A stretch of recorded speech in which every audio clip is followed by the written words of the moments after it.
নাহমাদুনুসল্লি আলা রসুলহিল করিম আম্মাবাদ। প্রিয় সাংবাদিক বন্ধুগণ,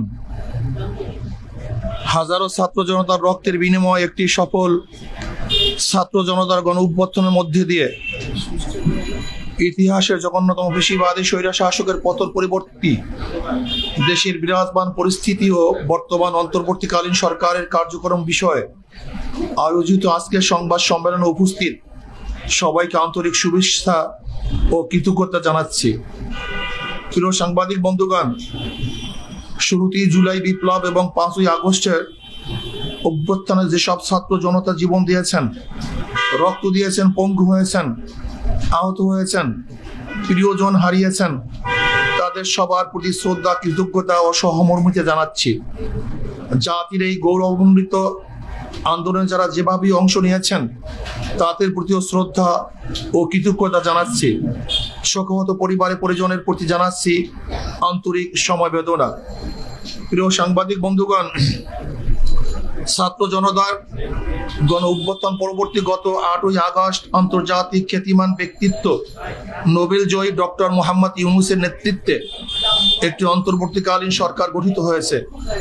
ফ্যাসিবাদ ও স্বৈরাচার বিরোধী আন্দোলনে ধারাবাহিক ভূমিকা পালনকারী এবং ছাত্র জনতার গণ অভ্যুত্থানে সক্রিয় অংশগ্রহণকারী ইসলামী আন্দোলন বাংলাদেশের ডক্টর মোহাম্মদ ইউনূসের নেতৃত্বাধীন অন্তর্বর্তীকালীন সরকারের শুরু থেকেই সমর্থন দিয়ে আসছে। একটি দায়িত্বশীল রাজনৈতিক দল হিসাবে দেশ ও জনগণের কল্যাণে একটি স্থিতিশীল রাজনৈতিক পরিবেশ তৈরি এবং অর্থনীতি পুনর্গঠনে আমরা অন্তর্বর্তীকালীন সরকারকে অব্যাহতভাবে সহযোগিতা করে যেতে চাই। সেক্ষেত্রে অন্তর্বর্তীকালীন সরকারকে দেশের শান্তিকামী জনগণ এবং ফ্যাসিবাদী বিরোধী আন্দোলনে অংশগ্রহণকারী ছাত্র জনতা ও রাজনৈতিক দলগুলির মধ্যে আস্থার পরিবেশ তৈরি করতে হবে।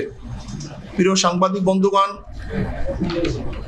অন্তর্বর্তীকালীন সরকারের প্রধান উপদেষ্টা ডক্টর মোহাম্মদ ইউনূস গত 18ই আগস্ট রবিবার বিদেশি কূটনীতিকদের সঙ্গে ব্রিফিংয়ে বলেছেন, 5টি খাতে সংস্কারের পর জাতীয় নির্বাচনের আয়োজন করবেন। নির্বাচন কমিশন, প্রশাসন, বিচার বিভাগ, আইন শৃঙ্খলা বাহিনী ও গণমাধ্যম, এই 5টি ক্ষেত্রে আমূল এবং ব্যাপক সংস্কারের কথা বলেছেন মাননীয় প্রধান উপদেষ্টা। আমরাও মনে করি এসব প্রতিষ্ঠানগুলো ব্যাপক সংস্কার প্রয়োজন, কারণ বিগত সরকার অবৈধভাবে ক্ষমতায় টিকে থাকতে রাষ্ট্রের গুরুত্বপূর্ণ সব প্রতিষ্ঠান ধ্বংস করে ফেলেছে। অন্তর্বর্তীকালীন সরকার এসব প্রতিষ্ঠানগুলো কতদিনের মধ্যে সংস্কার সম্পন্ন করবে তা নির্ধারিত হওয়া প্রয়োজন।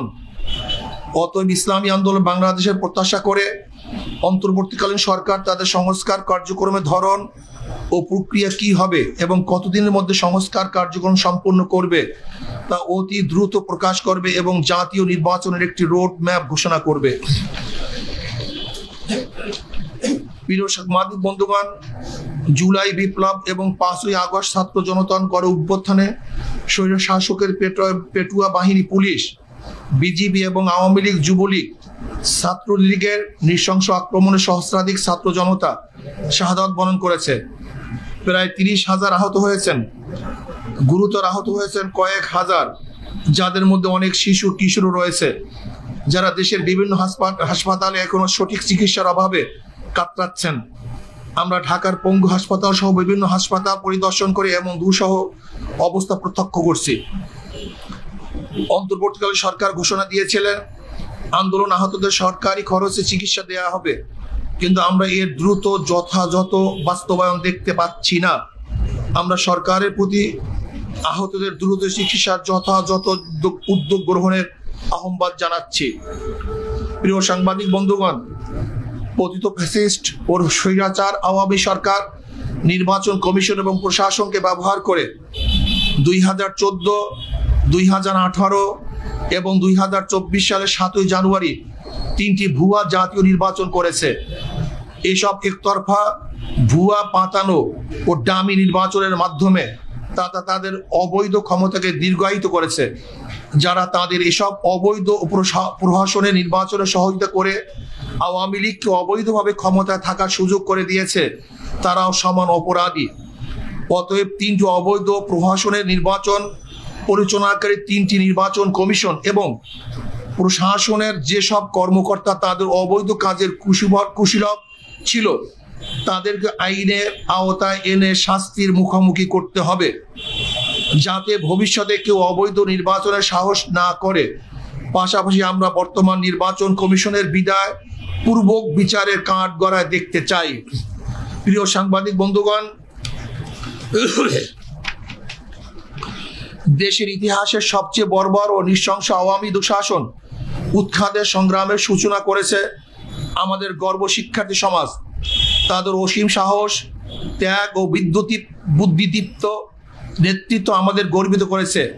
ইসলামী আন্দোলন বাংলাদেশ শুরু থেকে এই আন্দোলনের সাথে সম্পৃক্ত থেকেছে।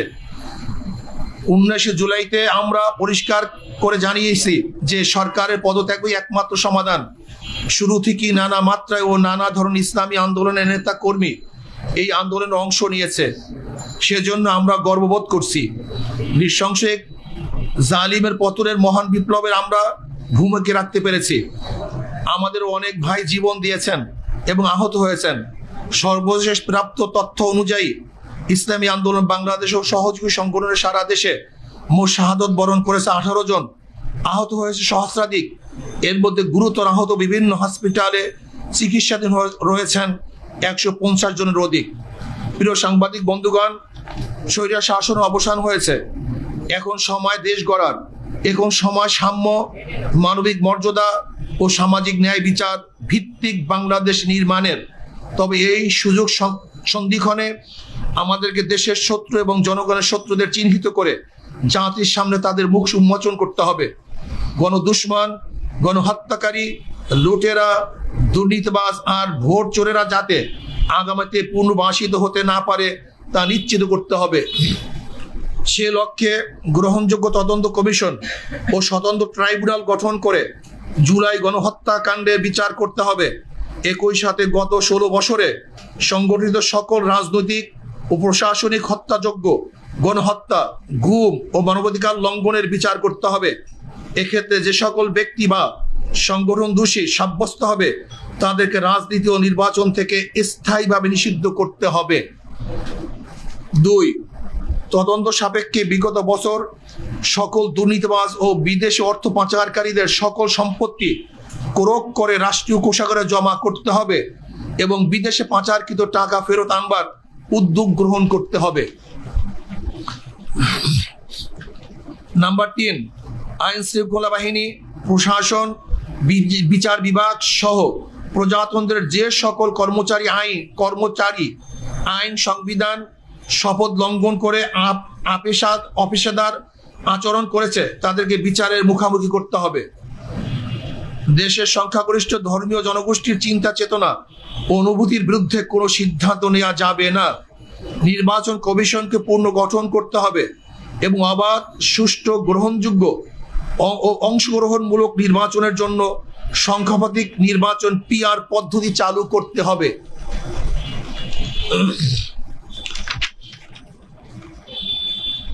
6, আওয়ামী দুঃশাসনে বিগত 16 বছরে সবচেয়ে ক্ষতিগ্রস্ত হয়েছে এদেশের সাধারণ শিক্ষা খাতের মান ও নৈতিকতা।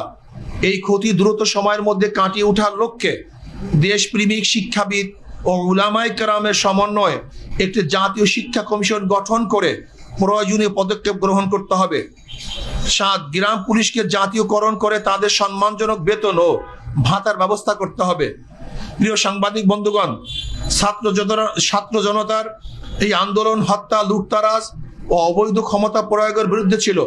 শিল্প ও কল কারখানা ধ্বংসের বিরুদ্ধে ছিল না সংখ্যালঘুদের বিরুদ্ধে কোনো পদক্ষেপ। সেজন্য আমরা বিশ্বাস করি যারা লুটতারাজ, দখলদারি, অরাজকতা ও সংখ্যালঘুদের উপর কোনো রকম হুমকি সৃষ্টিকারী কার্যকলাপে লিপ্ত তারা এই আন্দোলনে সম্পৃক্ত কেউ না, বরং তারা সুযোগ সন্ধানী। সুতরাং আমরা বর্তমান অন্তর্বর্তীকালীন সরকারকে এই সকল অরাজকতা সৃষ্টিকারীদের প্রতি কঠোর পদক্ষেপ নেওয়ার আহ্বান করছি। প্রিয় সাংবাদিক বন্ধুগণ, ইসলামী আন্দোলন বাংলাদেশ মনে করে দেশের সকল নাগরিক সমান মর্যাদা অধিকার প্রাপ্ত। ধর্মের কারণে কাউকে আঘাত করা বা কাউকে প্রতিপক্ষ বানানোকে ইসলাম ও রাষ্ট্রীয় আইনও সমর্থন করে না, আমাদের আন্দোলনের চেতনা ও সমর্থন করে না। সেজন্য বলবো, দেশের সংখ্যালঘুদের প্রতি প্রতিটি উপাসনালয় ও ধর্মীয় স্থাপনায় সিসি ক্যামেরার ব্যবস্থা করুন। উপরোক্ত লক্ষ্য বাস্তবায়নের জনমত গড়ে তুলতে আমাদের কর্মসূচি 21 থেকে 31 আগস্ট 2024 দেশের সকল জেলা মহানগরে তৃণমূল দায়িত্বশীল সম্মেলন। 2 1 থেকে 10 সেপ্টেম্বর 2024 দেশের সকল থানায় থানায় গণসমাবেশ। প্রিয় সাংবাদিক বন্ধুগণ, পরিশেষে আবারও গণ অভ্যুত্থানে জীবন দানকারী ও আন্দোলনে সম্পৃক্ত সকলের প্রতি শ্রদ্ধা জানাচ্ছি। আল্লাহ হাফেজ।